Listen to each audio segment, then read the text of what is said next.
Hola, profe. ¿Cómo andan? ¿Todo bien y usted? Con una conexión a internet inestable el día de hoy, así que esperemos que se porte bien un rato.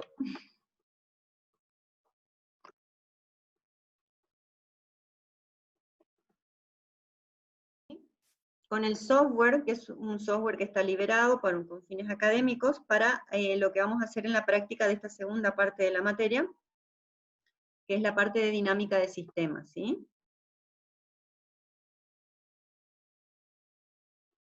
Vamos a estudiar un escenario. ¿Ahí están viéndolo? Ahí La se ve. Perfecto, bueno. Este es un escenario que me parece muy didáctico con respecto a abordar el porqué de la dinámica de sistemas, ¿sí? Entonces vamos a analizar un modelo y después vamos a ir a la parte conceptual.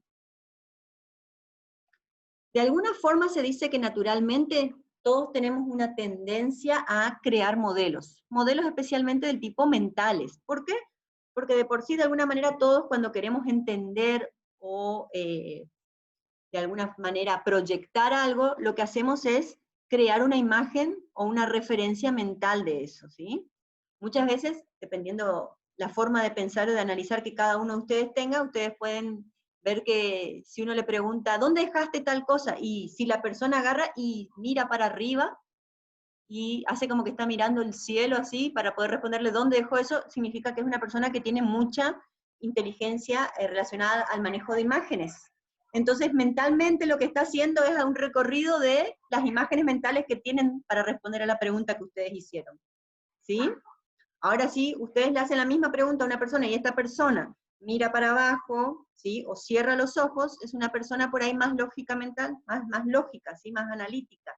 ¿Sí? Entonces lo que trata es de pensar en los recorridos que hizo o los esquemas mentales que le ayudan a relacionar en dónde dejó esa cosa que ustedes le están preguntando, ¿sí? O sea, nuestra mente de por sí tiene la capacidad de crear modelos. ¿Por qué? Porque es la forma de razonar y entender el mundo que tenemos. Entonces, ¿somos todos modeladores? Y sí, de alguna manera somos todos modeladores. Ahora, ¿qué capacidad tenemos como para crear modelos? Vivimos escuchando de que de alguna manera la capacidad que tienen los seres humanos con respecto a las máquinas es la cantidad de volumen de información que podemos relacionar. No necesariamente recordar o manejar con fluidez, ¿sí? Eso se lo dejamos a las computadoras, pero sí relacionar. Pero cuando estos esquemas de relaciones pasan a diferentes órdenes, ¿sí? Órdenes de relación, es donde nuestros esquemas mentales empiezan a complicarse. Vamos a ver ejemplos.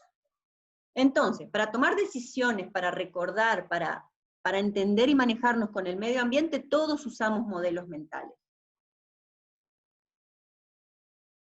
Somos modeladores natos, ¿sí? De alguna forma es nuestra forma de relacionarse con el mundo. Entonces, estos modelos se basan en qué cosa? En nuestra experiencia, en nuestra intuición y en nuestra propia capacidad. O sea, todo lo que hemos aprendido lo relacionamos para poder entender o tratar de entender el mundo.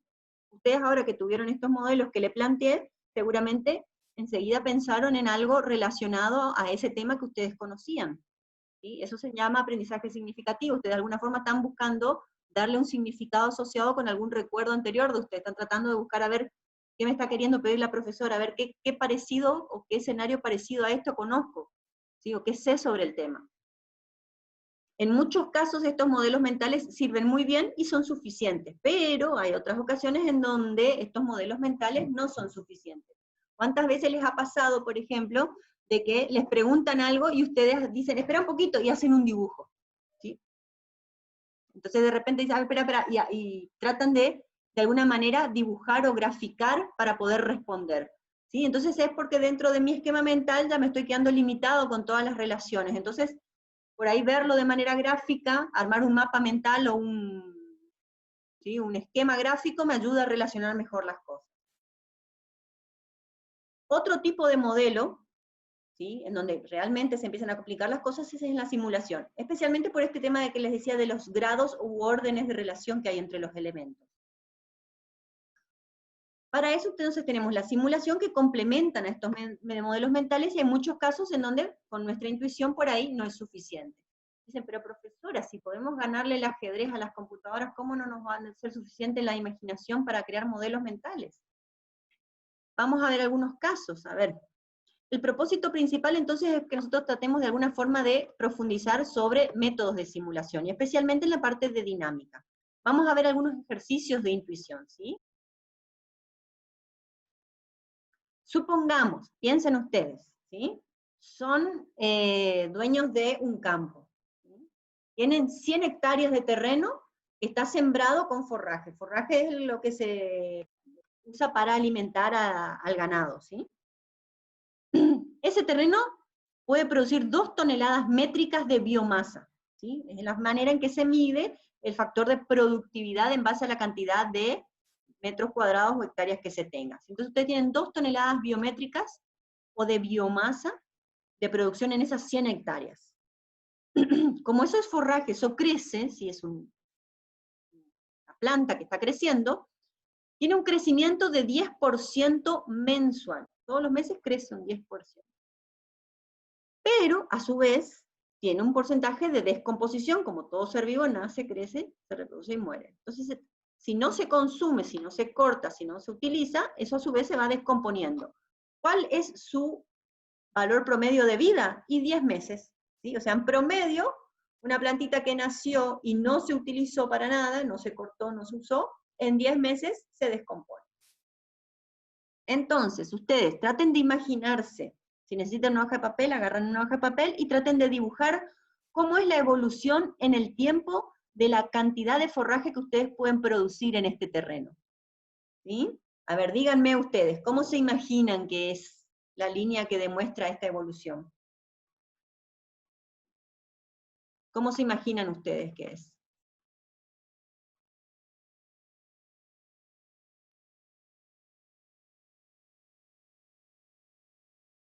¿Están ahí todavía? Estoy pensando.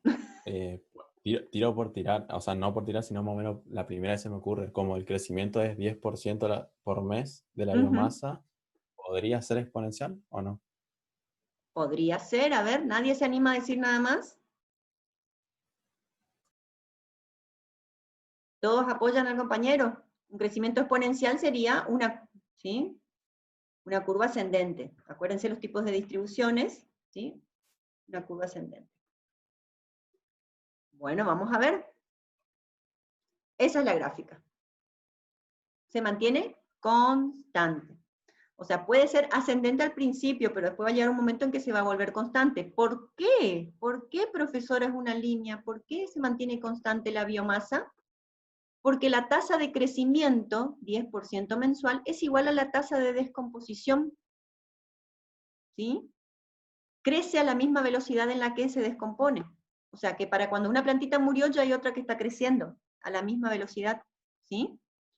Entonces, en este caso tenemos la tasa de crecimiento, que es cuántos kilogramos de biomasa produce por mes, ¿sí? Que es el forraje por su tasa de crecimiento, que es forraje por 0,10. Eso es el crecimiento de la plantita, un modelo matemático que representa el crecimiento de la plantita. Y por otro lado tenemos la tasa de descomposición, que es cuántos kilogramos de biomasa por mes se descompone. Entonces tengo el forraje dividido, ¿cuál es la longevidad? ¿Cuánto vive? Como vive 10 meses, ¿sí? Es lo mismo que multiplicar por 0,10. Entonces ven que forraje por 0,10 es la tasa de crecimiento y forraje por 0,10 es la tasa de descomposición. Como tenemos una tasa de crecimiento igual a una tasa de descomposición, el forraje se mantiene constante, no cambia. ¿Sí? ¿Me entienden? No estoy haciendo trampa, ¿eh? Es cierto esto que le estoy diciendo. Vamos a ver qué pasa ahora, vamos a poner una variante. Seguimos siendo dueños, ¿sí? Hasta ahora no perdimos plata. Estén contentos porque no perdimos plata. Entonces, seguimos siendo dueños de 100 hectáreas de forraje con 2 toneladas de biomasa por hectárea. Tenemos un crecimiento del 10% todos los meses, pero como le pusimos algún tipo de aditivo a la siembra, en vez de descomponerse cada 10 meses, ahora se descompone cada 12 meses. ¿Sí? O sea, aumentó su longevidad, vive más la plantita. Entonces ahora, con este escenario, con estas modificaciones, ¿cómo se imaginan ustedes que debe ser la curva que representa mi producción? ¿Cómo debe ser la imagen de la distribución que me representa esta producción? Así, así, así. Cuéntenme. Creciente, decreciente, constante.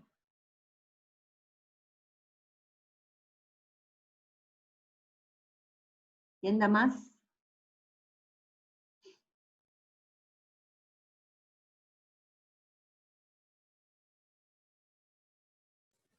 ¿No se Crece. animan a decir?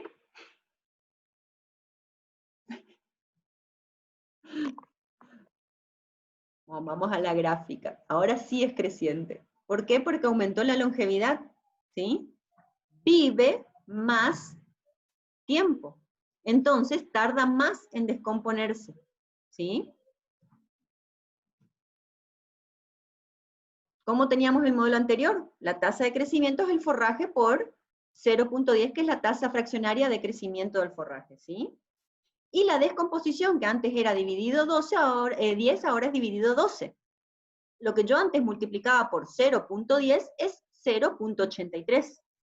Como el crecimiento neto está dado por la diferencia entre el crecimiento menos la descomposición, y acá, ¿sí? Voy a tener un valor menor de descomposición, porque vive más la planta, entonces 0,10 menos 0,083 me está dando una diferencia mínima, pero diferencia al fin. Entonces el crecimiento va a estar dado por la diferencia que hay entre la tasa de crecimiento y la de descomposición. Y eso hace que este forraje indefectiblemente vaya todos los meses aumentando. ¿Sí? Entonces empiezo con un valor, pero esto va a ir creciendo paulatinamente. Porque por cada vez que nace una plantita y empieza a crecer, otra muere, pero mucho más lentamente o sea, crecen más rápido de lo que se mueren. ¿Sí? O se mueren más despacio de lo que crecen. ¿Me entienden? ¿Me siguen hasta ahí?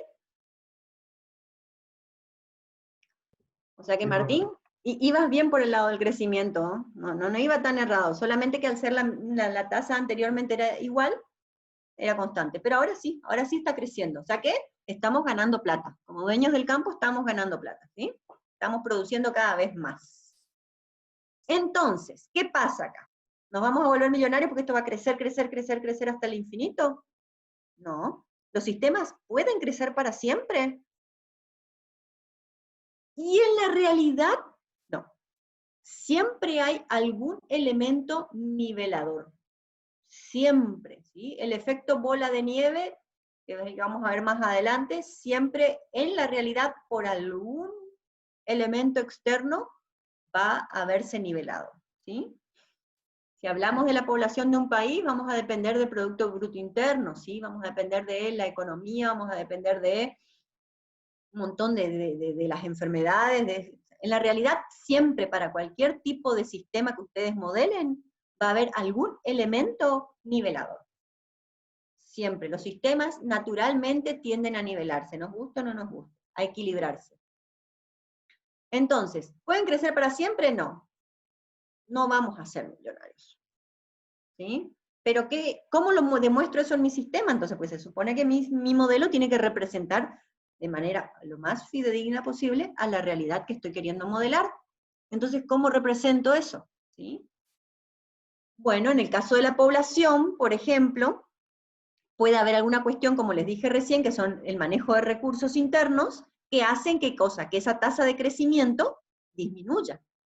¿Sí? En algunos casos, por ejemplo, la distribución de los recursos, si la probabilidad de vida del ciudadano promedio es una probabilidad muy alta y de repente tenemos muchos ciudadanos, el PBI baja, la distribución de ingresos baja, la distribución de recursos, salud, educación, transporte, empieza a bajar, obviamente que esa calidad de vida y ese nivel de vida va a hacer que longevidad promedio de los ciudadanos también disminuya. ¿Se entiende? Entonces, en modelos poblacionales tenemos factores niveladores que sí o sí van a estar relacionados a la población y que esto va a generar algún tipo de disminución en el crecimiento. Si tenemos un crecimiento sostenido, ese crecimiento en algún momento se va a frenar, ¿sí? Hasta incluso puede llegar a decaer. Y ahí vamos a ver que se produce el efecto silla mecedora, se dice, ¿sí? ¿Por qué? Porque sube y baja hasta que se estabiliza. Eso lo vamos a ver también más adelante. Profe, ¿Sí? hasta ahí voy entendiendo el tema, pero por ahí me perdí en dónde estoy parado. O sea, ahora estamos hablando de sistemas dinámicos y antes lo que hablamos era estático, digamos. Todo lo que hablamos hasta el ejemplo en donde ustedes me estaban preguntando por los modelos, eran modelos analíticos, ¿sí? Analítico. ¿Sí? No estáticos, modelos analíticos. ¿Qué quiere decir esto? Que nosotros por medio de fórmulas relacionadas entre sí podemos representar la evolución del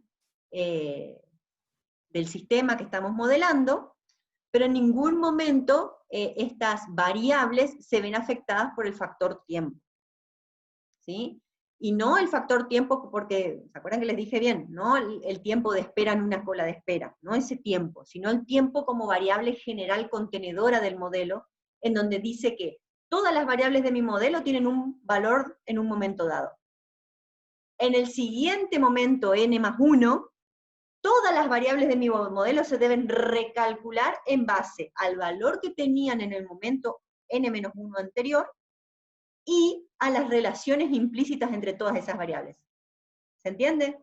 Entonces, la complejidad de las relaciones que hay entre las variables que forman parte del modelo hacen, ¿sí?, que un modelo analítico sea muy limitado como para poder hacer su representación. Entonces, cuando la variable tiempo es una variable global que afecta el comportamiento de todas las variables que están en estudio en tu sistema y sus relaciones, se utiliza este tipo de modelos que son los modelos de dinámica que recién estamos empezando a analizar. Lo que yo les estoy queriendo demostrar ahora con estos ejemplos es que crear modelos mentales que relacionan variables muy complejas se hace difícil, ¿sí?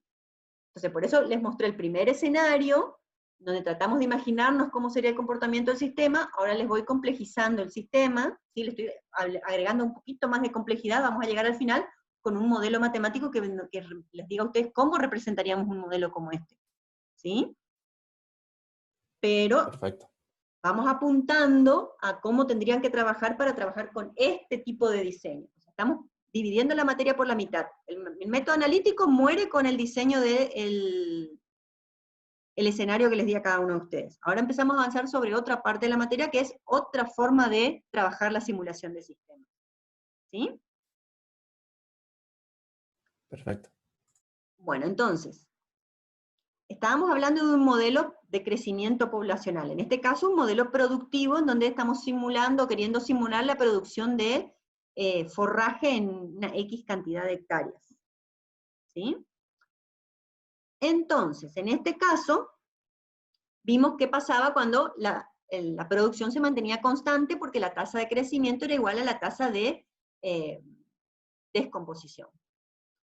Después vimos qué pasaba si metiendo algún tipo de aditivo o mejoramiento logramos extender el tiempo de vida del forraje y ahí la tasa de descomposición pasa a ser menor que la tasa de crecimiento y en ese caso mi producción aumenta. La siguiente pregunta es, ¿un modelo en la realidad puede crecer para siempre? ¿Nos vamos a volver millonarios porque esto va a crecer indefinidamente? No. Estamos limitados por la cantidad de hectáreas, estamos limitados por la cantidad de forraje que puede crecer por metro cuadrado. Entonces, no es que esto va a crecer, crecer, crecer, crecer y de repente vamos a tener un forraje que crece sobre sí mismo y empieza a autorreproducir. Eso está limitado. Está limitado ¿por qué? Por las capacidades de producción propias del terreno. ¿Sí? Estamos limitados a 100 hectáreas. Entonces, nuestro sistema no va a producir, nuestro forraje no se va a reproducir eternamente a una tasa de crecimiento exponencial. No, se va a ver limitado, ¿por qué? Por la propia realidad. Entonces, nosotros lo que tenemos que hacer es ir a nuestro modelo que estamos queriendo representar y detectar cuáles son esas limitantes. Por eso les decía, si estamos hablando de un modelo de población de personas, ¿sí? En un país, por ejemplo, las limitantes van a ser el PBI, el Producto Bruto Interno de ese país, que de alguna forma define la calidad de vida de la gente. Entonces, si la gente antes tenía más calidad de vida, iba a vivir más años. Pero si aumenta demasiado la población, más de lo que puede llegar a producir, y el país no genera más, no produce más, entonces los recursos se empiezan a dividir por más cantidad de gente. Disminuye la calidad de vida y disminuye la longevidad de esa gente. Lo mismo va a pasar con nuestro forraje, ¿sí? El forraje va a empezar a crecer y se va a tener, ¿qué cosa? Va a tener que competir por el espacio que quiere ocupar, va a haber forraje que se empieza a descomponer arriba de otro joven que quiere crecer, ¿sí? Se empiezan a pelear por los nutrientes del suelo. Entonces, nosotros como expertos, como diseñadores, tenemos que ir a la realidad y preguntar cuál es esa limitante que hace que mi sistema no crezca exponencialmente. Porque nosotros sabemos que un sistema no puede crecer indefinidamente. Entonces tenemos que ir al terreno y preguntarle a los expertos y empezar a analizar cuáles son esas variables que van a crear la estabilidad en el modelo. ¿Cuáles son las limitantes que hacen que mi sistema no crezca exponencialmente? Tenemos que encontrar, entonces, en el caso nuestro, el recurso limitante, el recurso que va a hacer de que mi modelo no crezca exponencialmente, va a ser ¿qué cosa? La disponibilidad de nutrientes. O sea, nosotros estamos limitados a esas 100 hectáreas. ¿Sí? No tenemos más plata para comprar más hectáreas, no somos tan millonarios, estamos limitados a esas 100 hectáreas de campo que tenemos. Entonces la cantidad de nutrientes que puede darle el suelo para que crezca el forraje está limitado a ese espacio. Ese espacio con el que contamos tiene una capacidad de carga. ¿Qué es capacidad de carga? ¿Sí? ¿Cuánto de los recursos propios pueden ir renovándose? ¿Sí? Esa es la capacidad de carga. Seguimos con el ejemplo del forraje del campo, ¿sí? Entonces, vamos al experto y le preguntamos, ¿cuál es la limitante que hace que la producción de forraje no crezca eternamente? Y seguramente va a estar el dueño del campo o algún ingeniero agrónomo que nos va a explicar y nos va a decir, ¿sí?, que tiene diferentes limitantes como es el suelo, la cantidad de hectáreas disponibles, el porcentaje de crecimiento por metro cuadrado, ¿sí? En esos casos nosotros tenemos que suponer que mientras la biomasa de forraje se va incrementando, va a haber alguna limitante, que averiguamos cuál es, y que va a hacer que disminuya, ¿qué cosa? La tasa de crecimiento. O sea, mi tasa de crecimiento era del 10% en las condiciones ideales, pero al disminuir los nutrientes, al disminuir el espacio en el que puede crecer la planta, esa tasa de crecimiento va a ir disminuyendo. No va a ser del 10% eternamente, ¿sí? Entonces tenemos que suponer los mismos valores previos de la tasa de crecimiento y descomposición. Entonces, suponiendo que mi curva antes era recta, después pasó a ser exponencial, suponiendo entonces que hay una limitante a los recursos que tiene para crecer, ¿cómo se imaginan que es la curva? ¿Cómo se imaginan que es la gráfica?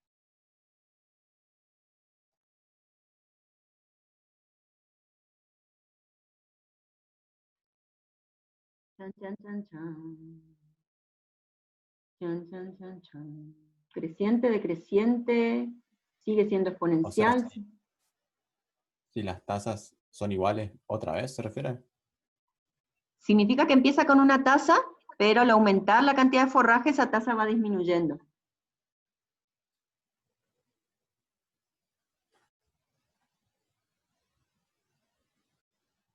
Vamos a ver qué pasa.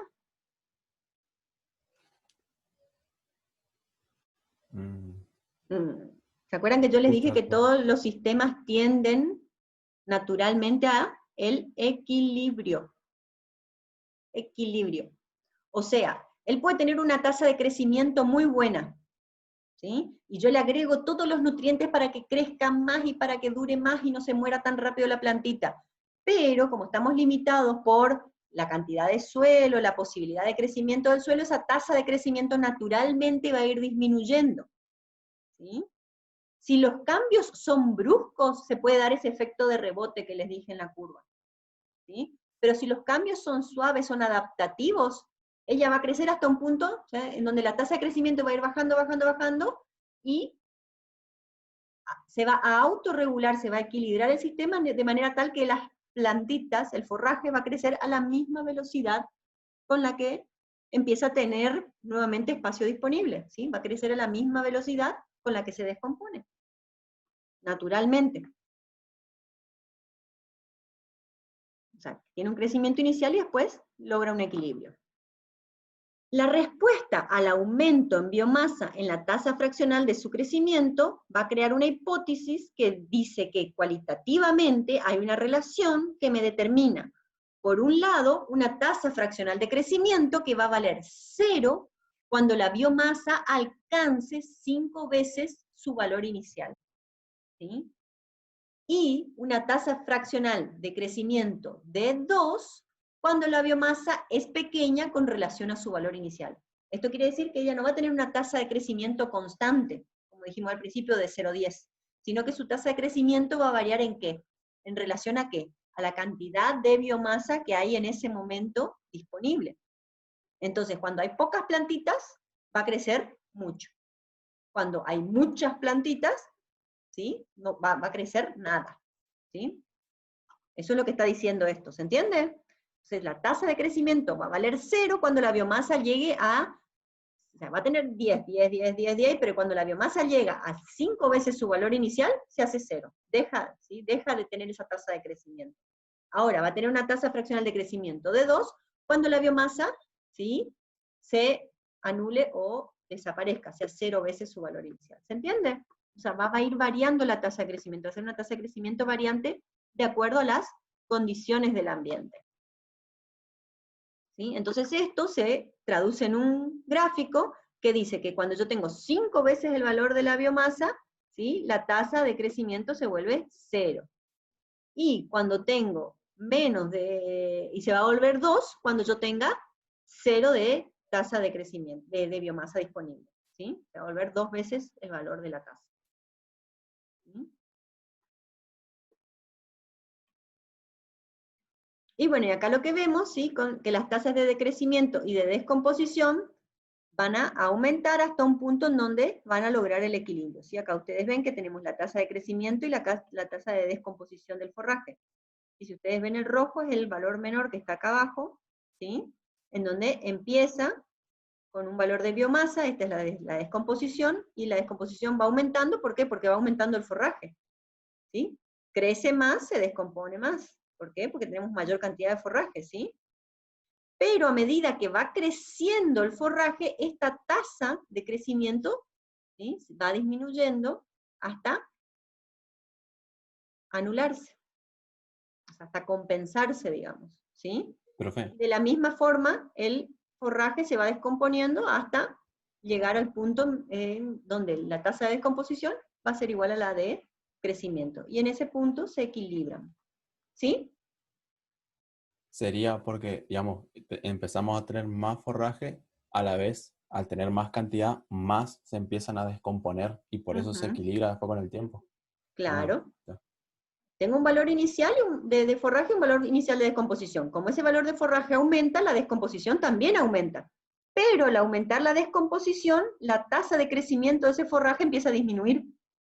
Por eso se empieza a aplanar Ujú. la curva.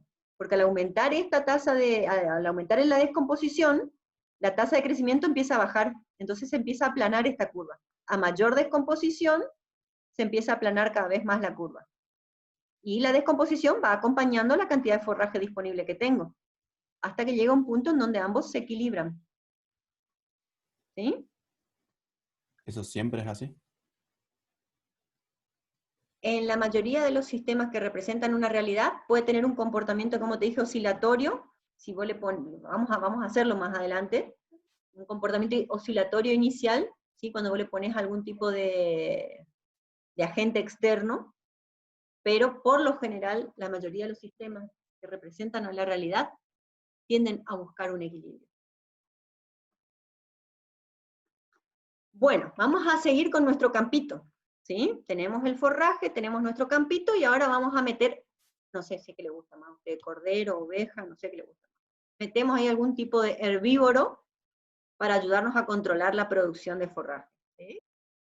Las mismas suposiciones anteriores, tenemos una biomasa inicial, tenemos la tasa de crecimiento, tenemos el forraje no consumido, que se va a descomponer naturalmente, o sea, lo que las ovejitas o las cabritas no lleguen a comer, se va a descomponer a una tasa de descomposición natural, pero vamos a meter a 50 herbívoros, llámese cabrita u ovejita, a la que más cariño le tengan, Y a su vez, esto representa un subsistema que va a tener su propia tasa de nacimientos, su vida promedio y consumo del forraje que estoy produciendo. O sea que este es un subsistema de herbívoros que van a nacer y crecer y se van a morir. ¿Sí? Podemos decir que los llevamos al matadero, pero bueno, digamos que naturalmente después de los 12 meses se van al matadero. ¿Sí? Y a su vez cada uno de estos herbívoros consume el forraje que yo tengo disponible en el campo. ¿Sí? Ahora, ¿cuáles son los supuestos? Mientras va disminuyendo la biomasa de forraje disponible, ¿sí? Las cabritas o las ovejitas se van comiendo el pasto que hay, se van comiendo el forraje del campo, ¿qué pasa? Va a haber cada vez menos comida para los herbívoros. Entonces, su tasa de nacimiento inicial se va a ver afectada por la disponibilidad de forraje. ¿Se entiende? O sea, que ellos van a tener una tasa de nacimiento inicial, pero a medida que disminuye el forraje, los nacimientos también van a disminuir. Y también la vida promedio. Si yo tengo cada vez menos forraje, entonces van a vivir menos. Estos son los supuestos del escenario. Así como mi forraje, al aumentar y tener menos espacio para crecer, iba disminuyendo su tasa de nacimiento, acá las ovejitas tienen una tasa de nacimiento natural, pero al ir disminuyendo la comida que hay disponible, disminuye su tasa de nacimientos.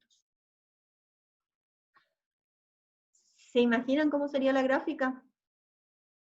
Piensen un poquitito, a ver, dentro de sus cabezas, o tomando un papel y tratando de dibujar cómo se imaginan que sería esta gráfica. Entonces, tratamos de imaginarnos, a ver, ¿cómo sería la evolución? Ahora tengo mi forraje, que tiene su ciclo de vida, pero tengo también los herbívoros que están ahí. ¿Y eso cómo va a afectar a la biomasa disponible? ¿Qué suponen ustedes? Decrece. ¿Qué va a decrecer? Y el forraje. El O sea, forraje el forraje disponible. no sé qué. No, el forraje creo que es pasto, no sé qué es en realidad. Sí, sí, pasto, ponele pasto. Sí, forraje es un pasto especial para alimentar a los herbívoros, cabritos. Es un pasto Entonces especial. disminuye para mí. Para vos disminuye, ¿sí? Y me da gracia porque el resto yo no sé si se fue a preparar mate, pues yo me muero ganas de tomar mate, pero no me fui a preparar mate. No sé si fueron a preparar mate y no están o qué pasó, pero... O confían ciegamente en tu palabra. Nosotros apoyamos lo que dice Martín, profe.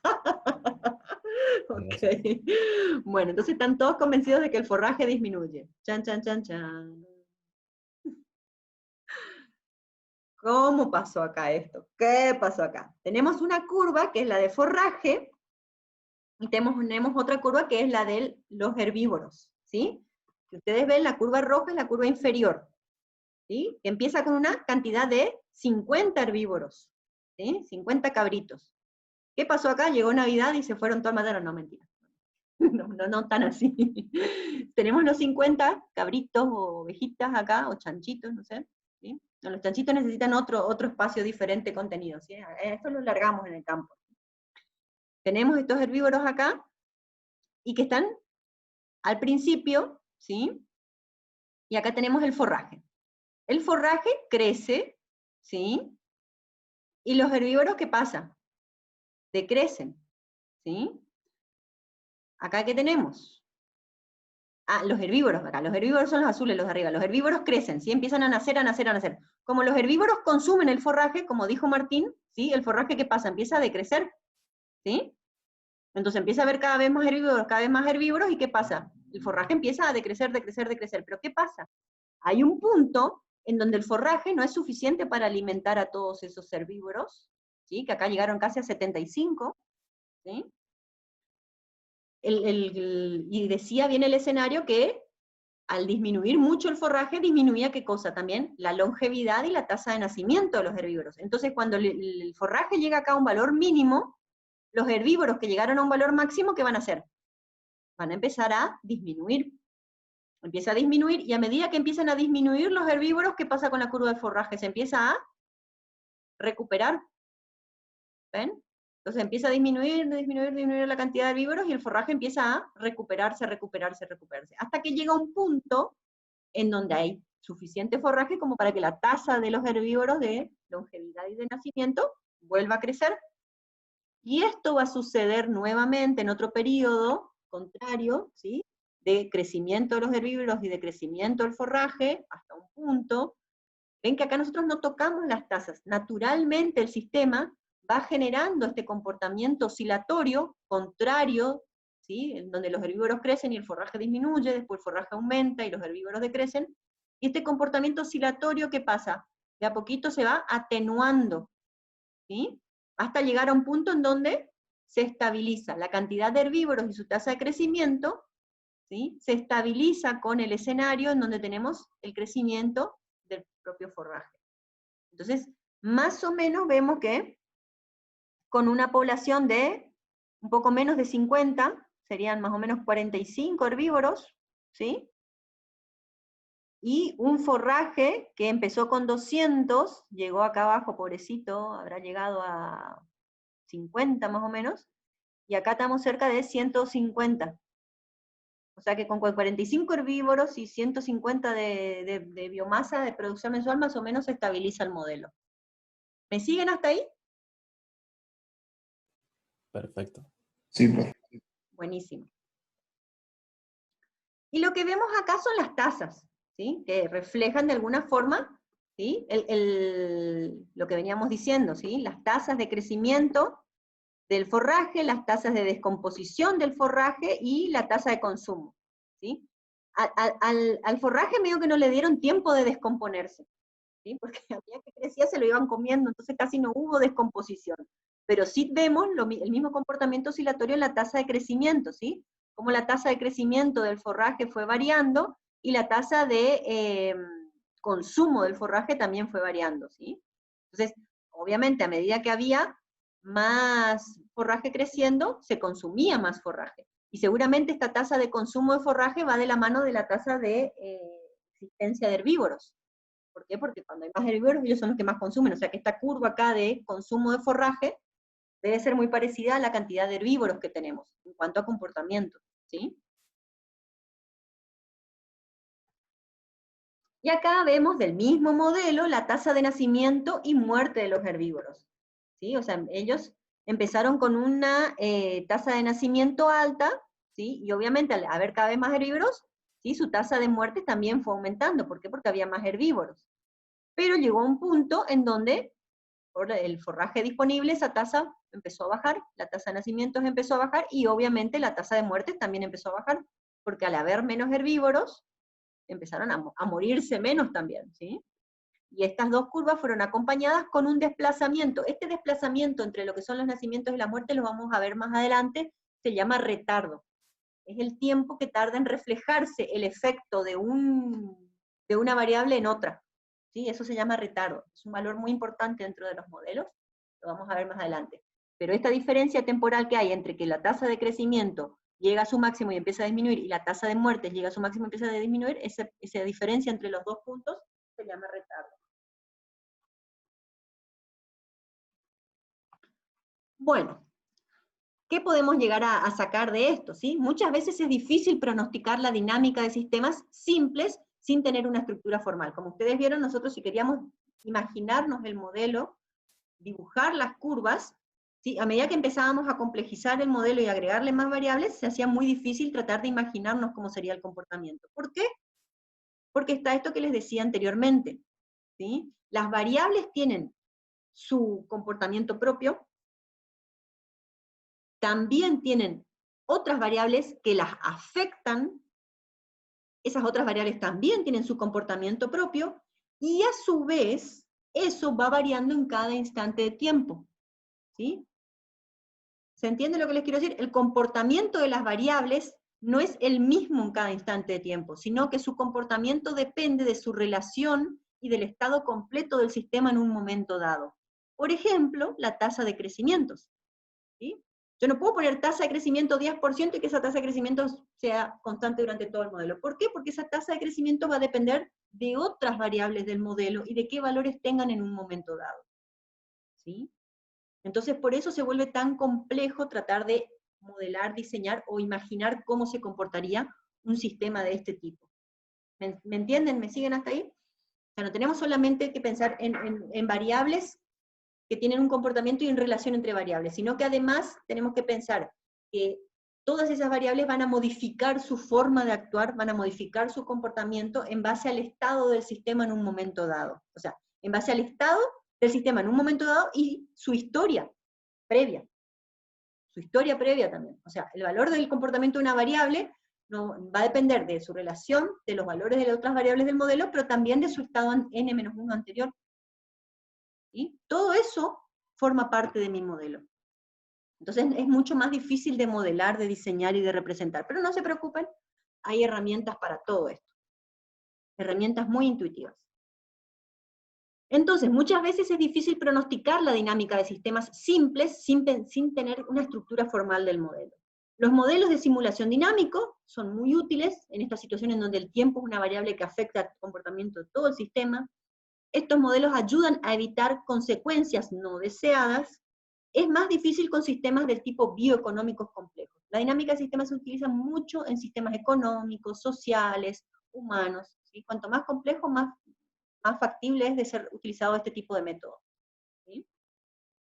Por ejemplo, cuando queremos incorporar tecnología nueva en un ganado y ver si de alguna forma podemos aumentar los valores de producción. ¿Sí?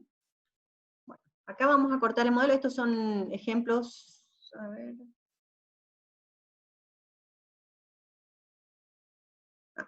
Sí, podemos tomar esto. Vamos a avanzar un poquitito más, 5 y 18. Bueno, entonces, cuando queremos crear un método dinámico de simulación, ¿sí? Dijimos que podíamos aplicar a varios sistemas, económicos, humanos, sociales, ¿sí? Y ese comportamiento se va a derivar de la estructura interna. ¿Se acuerdan que nosotros habíamos hablado, cuando empezamos a clasificar los sistemas, que uno iba de lo general a lo particular y que el otro iba de lo particular a lo general? ¿Se acuerdan? Estos son los que tenemos que pensar bien en la estructura del sistema. Este enfoque, entonces, analiza mucho el comportamiento de los factores, mira mucho el micro, ¿sí? El micro, después va al macro, no necesariamente los choques externos, especifica la estructura para comprender el comportamiento, y para eso tenemos que ver no solamente el comportamiento actual, sino el comportamiento pasado, para poder pronosticar el comportamiento futuro. Como les dije, esto tiene mucho en cuenta la historia previa de las variables. Estructuras del sistema. Bueno, vamos a tener reservas, ¿sí? Que van a ser como acumuladores. Esos acumuladores van a representar a los estados o variables de estado, que son aquellas variables más importantes del modelo. Cuando yo empiezo a analizar el modelo y detecto cuáles son las preguntas, objetivos que quiero responder, en donde están mis preguntas, en donde están las variables más importantes de mi modelo, van a estar mis variables de estado. Esas van a ser representadas en el modelo mediante reservas. Estos pueden llamarse reservas, estados, niveles o acumuladores. Y siempre su unidad de medida va a representar a lo que yo estoy queriendo responder. Por ejemplo, pueden ser números de personas que hay en un lugar en un momento dado, ¿sí? La cantidad de ganado herbívoro que tenía, la cantidad de forraje, ¿sí? O sea, esas serían las unidades que representan a mis acumulaciones, estados o niveles. Estos estados o niveles van a modificar sus valores en un momento dado a través de flujos. Se van a conectar con flujos entrantes y flujos salientes. Estos flujos constituyen el único factor directo que de alguna forma va a representar a mis reservas. Después podemos tener una X cantidad de variables dentro de mi modelo que van a afectar a esos flujos. Yo acá voy a hacer un párate porque quiero hablarles un poquitito de dinámica. Si yo cambio el PDF, ¿ustedes ven este otro PDF? Que dice Jay Forrester. Sí. Bueno, vamos a hablar un poquitito más de dinámica de sistema, porque acá en la otra presentación empieza a hablar de qué son los elementos que componen a un modelo de dinámica de sistema. Quiero darles algunas definiciones más todavía, ¿sí? Este señor se llamaba Jay Forrester, es el que creó el método de dinámica de sistemas, murió hace muy poco, hace 3, 4 años atrás, ¿sí? Con muchos años, era profesor emérito en su cátedra en el MIT, que es en donde él desarrolló su teoría y hizo muchos de sus trabajos.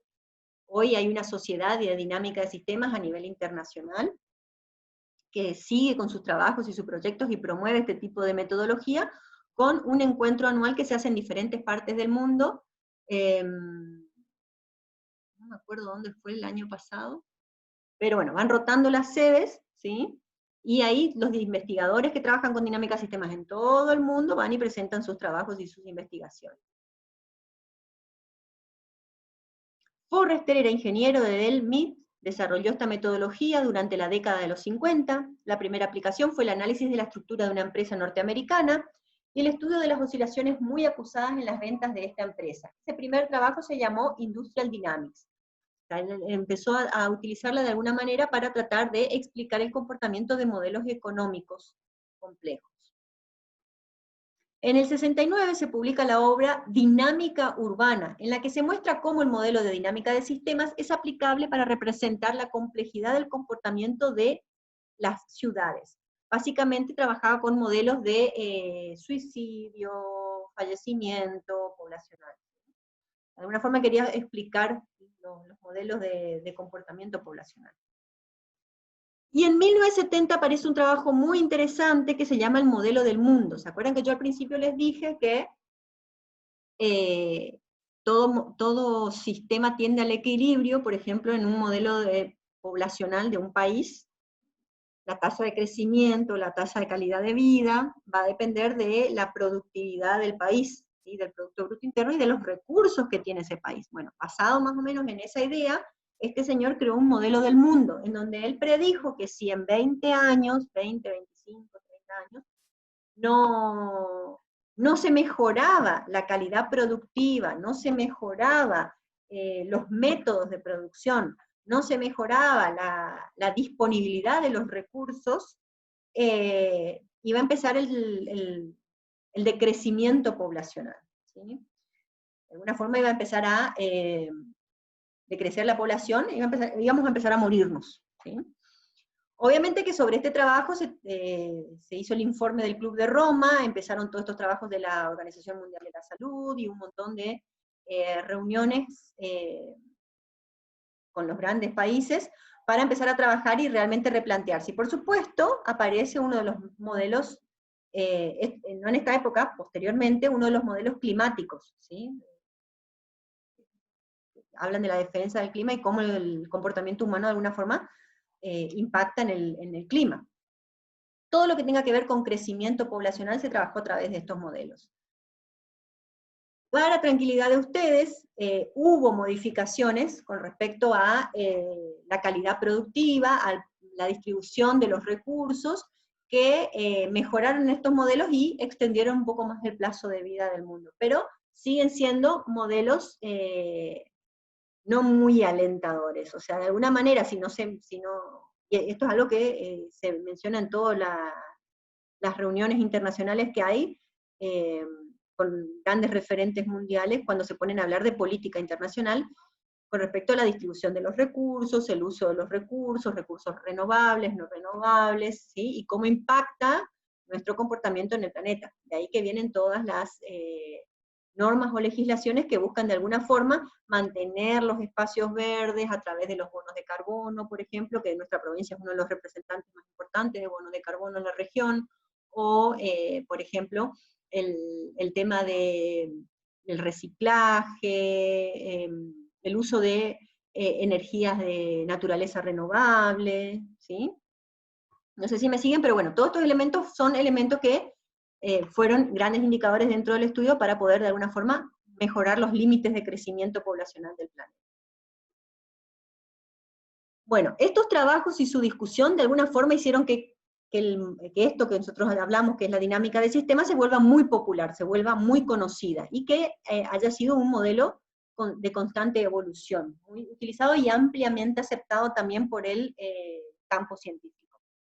Hay algunos escépticos todavía, pero ya tiene un espacio dentro de la ciencia para poder representar modelos complejos. Es más, si a alguien le interesa, hay una página pública dentro de la Sociedad de Dinámica de Sistemas a la cual pertenezco, en donde están publicados trabajos del COVID-19 muy interesantes de diferentes representantes mundiales que están trabajando sobre estos diseños y estos modelos. Una compañera de ustedes está haciendo su trabajo final sobre la representación del COVID-19 y a ella le pasé estos papers como para que los vaya viendo. No una compañera de este grupo, una compañera de años anteriores.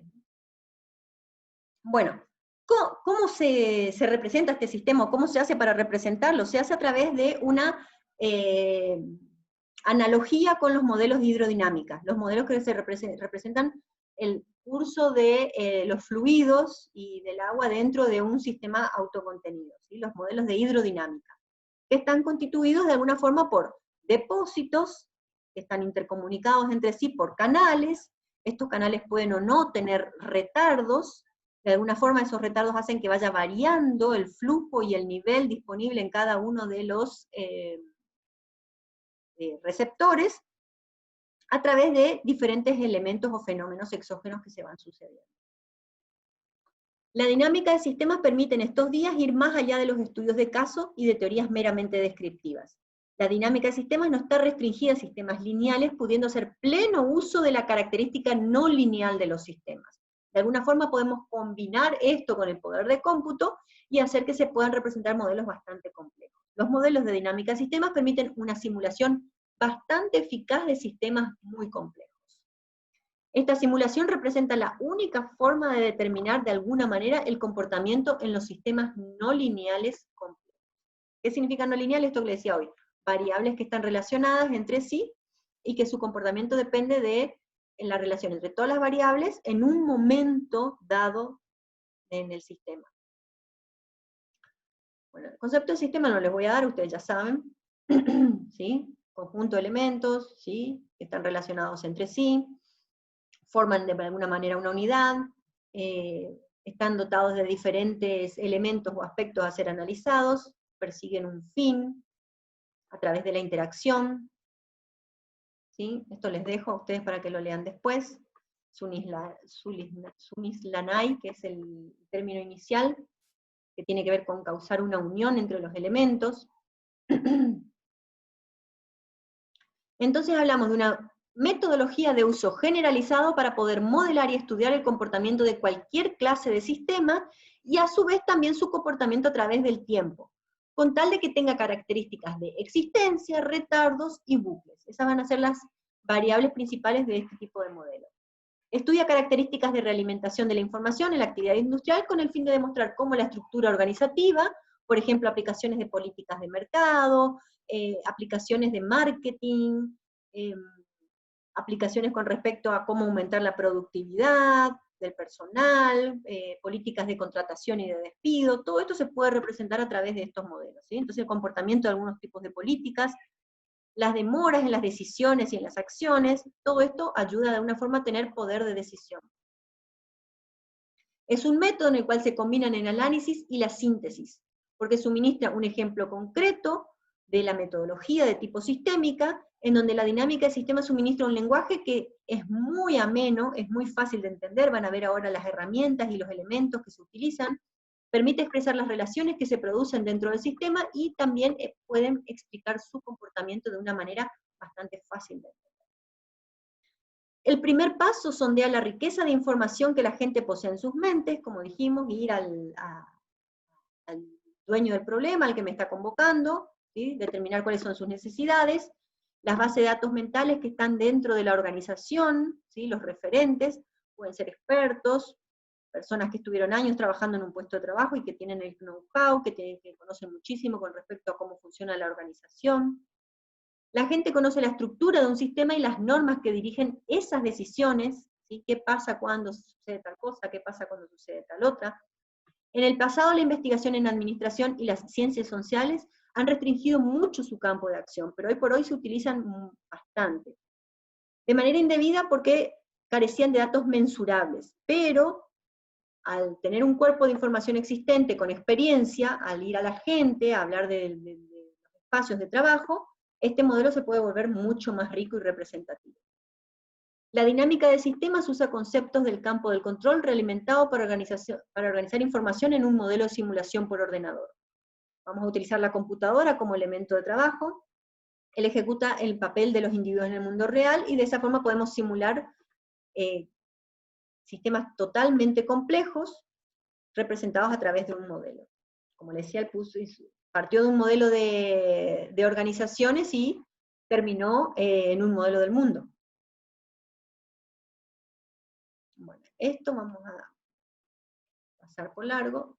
Estos son los modelos analíticos que veníamos viendo. Esto le da el ejemplo de una lista de espera, ¿sí? Y los estados, versus el de dinámica de sistemas, ¿sí? Esto que pasé anteriormente de manera rápida es todo lo que representa por ahí una cola de espera, de atención, los diferentes estados del cliente y cómo se relacionan. Por eso les decía al principio, ¿sí? Simulación por medio de eventos discretos, ¿sí? Ahora vamos a ver acá cómo serían las nociones necesarias para avanzar sobre lo que es dinámica de sistemas. Entonces, la característica fundamental, como les dije, es ¿qué cosa? Que el comportamiento va a depender ¿de qué? Del tiempo. Las variables van a tener comportamientos que van a depender del tiempo y de los valores de todas las variables en el modelo en un momento dado, y los valores históricos también. Los límites, los componentes que van a quedar dentro o fuera del modelo, por eso le digo, siempre parten de la pregunta inicial. Si lo que yo quiero es determinar la capacidad de producción, de forraje de mi cantidad de hectáreas de campo, esa va a ser mi variable de estado. Esa va a ser la que va a responder mi pregunta inicial. Y a partir de ahí empiezo a agregar aquellos elementos que yo creo que van a sumar a mi modelo para generar una mejor respuesta a mi pregunta. Pero como estoy sacando los modelos, las variables de la realidad, en algún momento tengo que poner una cota, un límite, y dejar que no crezca más mi modelo, ¿sí? Espacio en donde se llevará a cabo el estudio, no se toman en cuenta aspectos que sean irrelevantes. Tengo que empezar a ver qué descarto del modelo. Empiezo a ver las relaciones, un sistema está formado por un conjunto de elementos que interactúan, entonces de esa forma tengo que empezar a ver las relaciones entre las variables.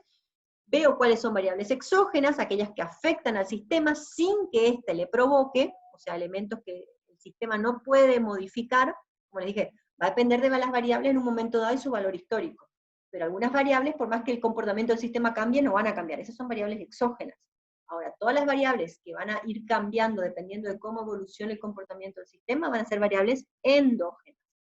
O sea, el sistema sí puede afectar a su comportamiento y las puede provocar, ¿sí? El primer elemento que se utiliza para trabajar con dinámica de sistemas es el diagrama causal, que básicamente es el primer sondeo o sondeo inicial que uno hace para empezar a proyectar el modelo. Lo que tenemos son elementos, un elemento A y un elemento B. A través de una flecha direccional digo que A tiene una influencia en B, y esa influencia va a ser positiva, siempre y cuando si A aumenta su valor, entonces el valor de B se va a ver aumentado. Esa influencia va a ser de tipo positiva, ¿sí? Porque A aumenta y B también aumenta. Ahora, cuando el aumento de A hace que B disminuya, ese tipo de influencia va a ser una influencia negativa, ¿sí? Para que ustedes entiendan, por ejemplo, si yo decía que tenía la disponibilidad de forraje o biomasa en mi campo, y por otro lado tenía a los herbívoros, ¿se acuerdan las curvas? ¿Sí? Al aumentar los herbívoros, ¿qué pasaba con mi forraje? ¿Iba? Disminuyendo. Disminuyendo. Entonces, si A, que son los herbívoros, aumentan, y B, que es el forraje, disminuye, ¿qué tipo de relación va a ser? Negativo. Negativa, ¿sí? Si A aumenta y B disminuye, es una relación de tipo negativa, ¿sí? Esas relaciones se llaman relaciones causales, de causa y efecto. Aquella en la que un elemento A va a determinar de alguna manera el comportamiento del elemento B, a través de una relación causa-efecto. Y después están, como les dije, la complejidad de tratar de crear un modelo en la mente, estaba dado por los grados de relaciones que puede haber entre las variables. A afecta a B, B afecta a C, C afecta a D, D afecta a afecta a B, ¿sí? Entonces se empiezan a crear interrelaciones o relaciones correlativas, y ahí es en donde se empieza a complejizar mucho más el modelo. Entonces, también tenemos las relaciones correlativas, son esa existencia de correlación entre dos elementos del sistema sin que haya una relación directa de causa-efecto entre ellos. ¿Se entiende? Entonces puedo tener hasta un primer, segundo, tercero, cuarto grado de influencia. Y después tenemos los bucles de realimentación. Estos bucles pueden ser positivos o pueden ser bucles negativos o de equilibrio, ¿sí? Los bucles de realimentación positivas es cuando A aumenta, B aumenta. Y cuando B aumenta, hace que A también aumente, ¿sí? Entonces ahí se da un bucle positivo, y A crece, y B crece, y B crece, y hace que A crezca, ¿sí? Entonces, de alguna forma, ¿sí? Se autoestimulan uno al otro y empiezan a crecer. Son aquellos en los que las variaciones de un elemento se propagan a lo largo del bucle de manera que refuerzan la variación inicial. Ese efecto es el efecto bola de nieve que yo les decía hoy al principio, ¿sí? En la realidad, en los sistemas reales, como les dije, eso no existe. No debería existir. Sí o sí, en algún punto tiene que haber algún bucle que cree equilibrio dentro de mi sistema, ¿sí? Pero sí puede haber bucles positivos y después por segundo o tercer grado de influencia llega el bucle negativo que equilibra el sistema. Ahí aparecen los salvadores, los bucles negativos. Salvadores siempre y cuando tenga bucles positivos, porque si no hacen que ¿sí? Disminuya totalmente todo mi variable, ¿no? El valor de mi variable. Los bucles de realimentación negativa, como dijimos, son aquellos en donde uno aumenta y el otro disminuye, y si este aumenta, hace que este disminuya.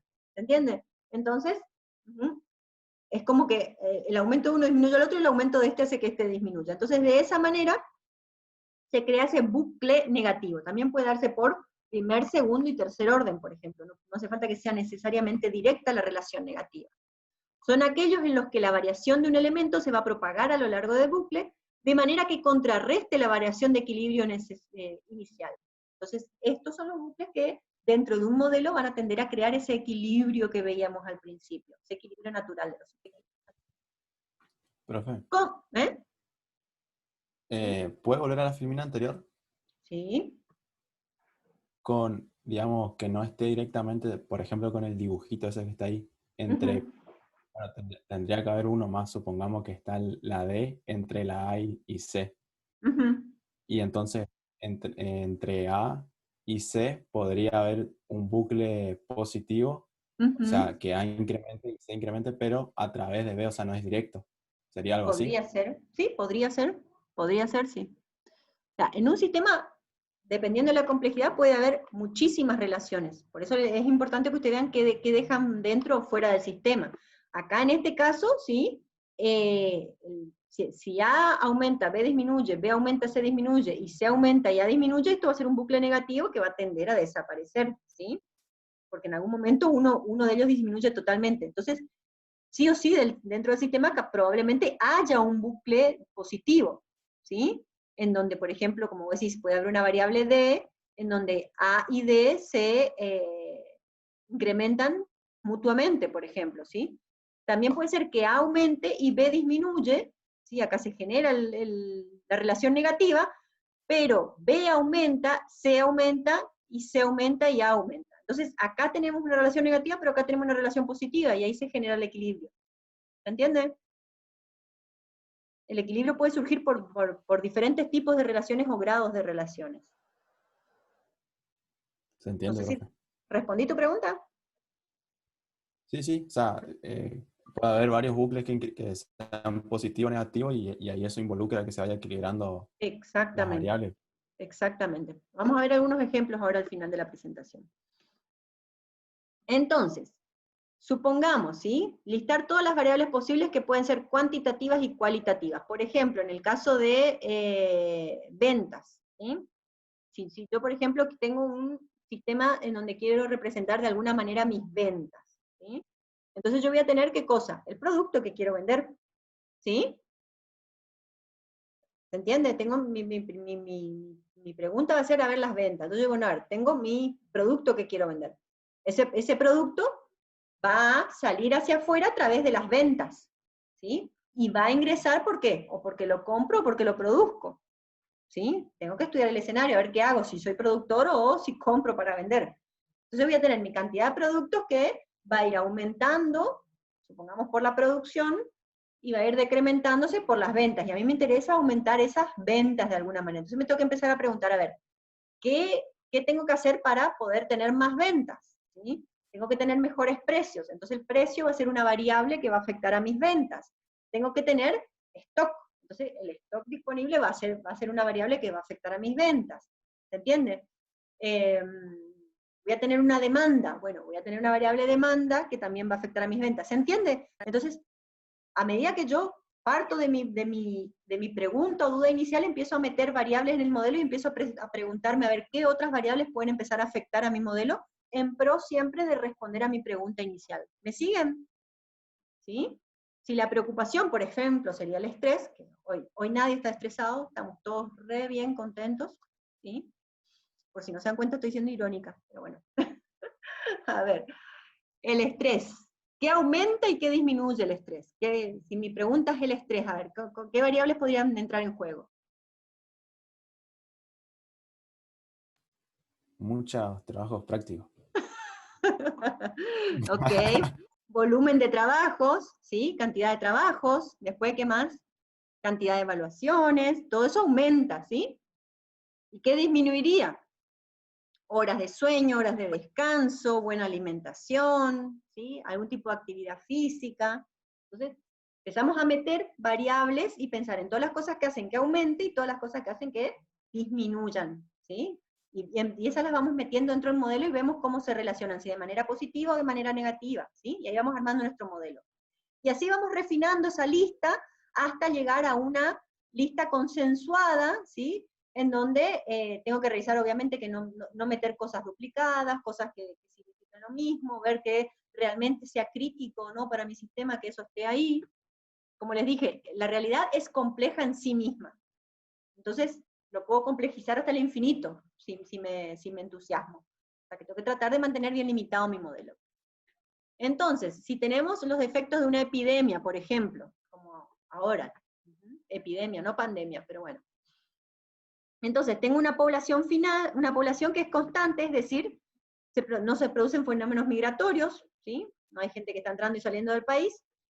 Se trata de una gripe, por ejemplo, una enfermedad lo suficientemente suave, de manera tal en que los enfermos no dejen de hacer una vida normal, y esto hace que no se lleguen a curar completamente, y de esa manera estén circulando y hacen que el virus circule, ¿sí?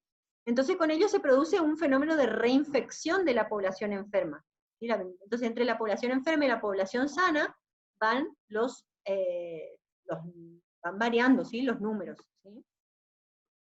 Entonces ahí tendríamos la población sana, la población enferma, y cómo van, dependiendo del tipo de fenómeno, tenemos que ver si pueden volver a integrar la población enferma, o una vez que se enfermaron no se vuelven a enfermar, ¿sí? ¿Cuál es el grado? Entonces tengo mi población enferma, una X cantidad de personas, y mi población sana, ¿sí? Y ahí tengo una cantidad de personas que es el flujo de contagio, o sea, la gente que circula y que hace que el virus esté circulando. Entonces, yo digo, a mayor flujo de contagio, mayor población enferma. Al tener más población enferma, aumenta mi flujo de contagio. Acá tengo un bucle de tipo positivo. Al aumentar la población enferma, ¿qué hace? Disminuye la población sana, ¿sí? Al aumentar la población sana, aumenta el flujo de contagio. Ven que acá tenemos un bucle positivo y acá se forma el bucle negativo que va equilibrando el modelo, ¿sí? Obviamente que acá podemos empezar a meter todas las variables que querramos dentro del modelo, ¿sí? Y esto se puede crear un modelo completamente complejo. Están lindos los estudios que se hacen sobre el COVID. Si ustedes quieren, yo los pongo ahí en la página de la cátedra como para que vayan chusmeando, pero no se asusten, ¿sí? Son modelos súper complejos. Acá tenemos el caso de la caza de ballenas. Entonces tenemos también el estudio de la conservación de una población de ballenas sometida a la extinción. ¿Por qué? Por la pesca y la caza.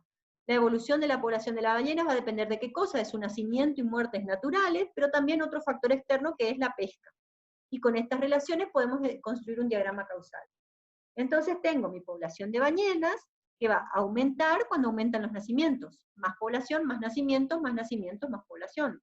Pero a su vez tenemos su bucle negativo natural de muertes. Entonces, más población de ballenas, más muertes, menos ballenas. Entonces acá tenemos por este lado un bucle positivo y por este lado un bucle negativo. Pero por otro lado tenemos ¿qué cosa? La pesca. Entonces, a más población de ballena, más pesca, a más pesca, menos población de ballena. Entonces acá se da un bucle negativo. Entonces la población de ballena tiene doble bucle o doble influencia negativa, y una sola influencia positiva. ¿Sí? Acá tendríamos que pensar entonces, de alguna manera, cómo podemos regular esas variables, si queremos mantener la población de ballenas, ¿no? Algún tipo de política con respecto a la pesca que regule la pesca, ¿sí? O algún tipo de estímulo para, de alguna forma, favorecer los nacimientos, ¿sí? Entonces, pensar en variables que de alguna forma puedan equilibrar a mi modelo. Recién hablábamos del caso de ventas y de productos disponibles en un stock. Bueno, es el típico caso de inventario, ¿sí? Entonces yo tengo mi inventario, mi cantidad de productos disponibles o mi stock disponible. Por un lado tengo los pedidos que me hacen, ¿sí? Me hacen pedidos, yo produzco, y a mayor producción voy a tener mayor inventario, ¿sí? Y a su vez tengo la demanda, ¿sí? Entonces la producción va a hacer que aumente la demanda hace que disminuya el inventario. ¿Por qué? Porque se hacen las ventas. Y acá podemos agregar también nuevamente todas las relaciones y variables que se nos puedan ocurrir. Políticas de contratación de personal para la producción, políticas de marketing para aumentar la demanda, ¿sí? Y cómo van jugando de alguna forma afectando a... Este es la triste realidad, ¿sí? A más consumo de alimentos, mayor peso, y acá tendríamos que ver cómo haríamos para, si queremos equilibrar el modelo, pensar en qué haría que disminuya el peso, ¿sí? Como decíamos hoy, por ejemplo, podríamos poner, qué sé yo, actividad física, por ejemplo. O algún limitante para disminuir el consumo, no sé. Tendríamos que pensar en bucles que equilibren el modelo. Este le puse por ejemplo porque uno de los trabajos de uno de los compañeros de ustedes hace unos 2 o 3 años atrás era sobre una nutricionista, ¿sí? De cómo regular el peso. Un trabajo bastante lindo. El típico caso de oferta y demanda, ¿sí? Al aumentar la oferta, aumenta la demanda, y acá podríamos trabajar un poco el tema del precio, también cómo el precio hace que disminuya la oferta, que disminuya la demanda, y al tener menos demanda y menos oferta, ¿sí? Entonces, cómo el precio podría llegar a jugar en este vínculo, también es un ejercicio interesante. Cuanto más preparan los exámenes de dinámica del sistema, más posibilidad tienen de tener resultados positivos. Más estudian, más aprueban. Podemos pensar en todos los bucles positivos y negativos que se pueden dar acá también.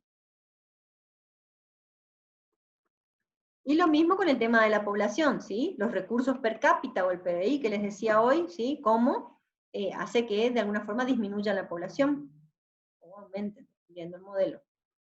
Y así como teníamos el modelo de las ballenas, todos los modelos humanos también. Tasa de nacimiento hace que aumente la población, tasa de muerte hace que disminuya la población. Y acá tenemos un bucle positivo y acá tenemos un bucle negativo que tiende a equilibrar el modelo. Obviamente que puede ser modelos crecientes o decrecientes dependiendo de las tasas. A mayor tasa de nacimiento que de muertes, vamos a tener más población. A mayor tasa de muertes que de nacimiento, vamos a ir decrementando la población, ¿sí? En este creo que vimos recién de producción y pedidos. Bueno, gente, hasta acá ¿cómo estamos? ¿Bien? Faltan 10 minutos para que arranque la otra clase. Así que dejo esto acá y arrancamos la semana que viene con el estudio de los componentes a nivel de diagrama de Forrester, que es el segundo elemento, ¿sí? Lo que voy a hacer es, este material ya está en el aula, les subo la clase, y lo que les voy a pedir es que piensen ejemplos de estos tipos sencillos que vimos acá. Lo del tutorial de benzina y de dinámica vamos a ver la clase que viene, ¿sí? Pero por lo menos estuvimos la introducción. Ejemplos de estos, sencillos, ¿sí?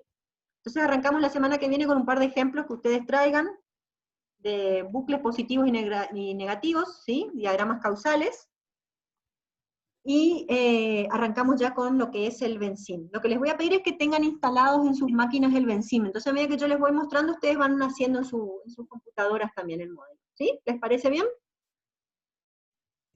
Dale, profe. Yo tengo una consulta. Sí. En ese tiempo que le consulté hoy por el tema que tenía el error, lo corregimos y ahí hicimos la prueba. No nos quedamos sin agua, pero únicamente se abría una compuerta nomás en los 365 días.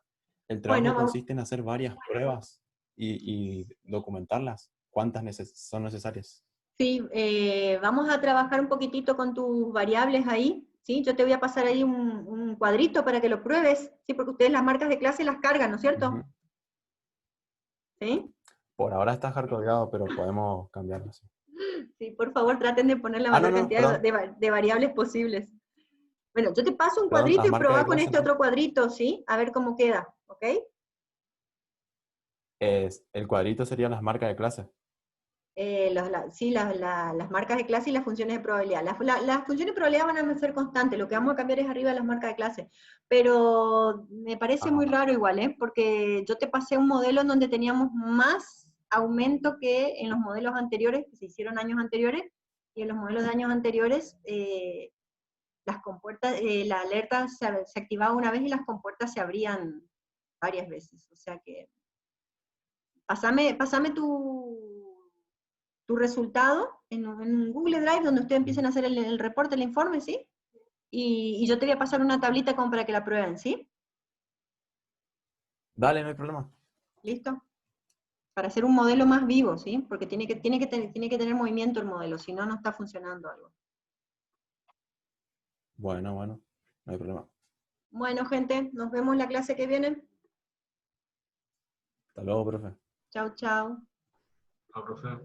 Chau, chau.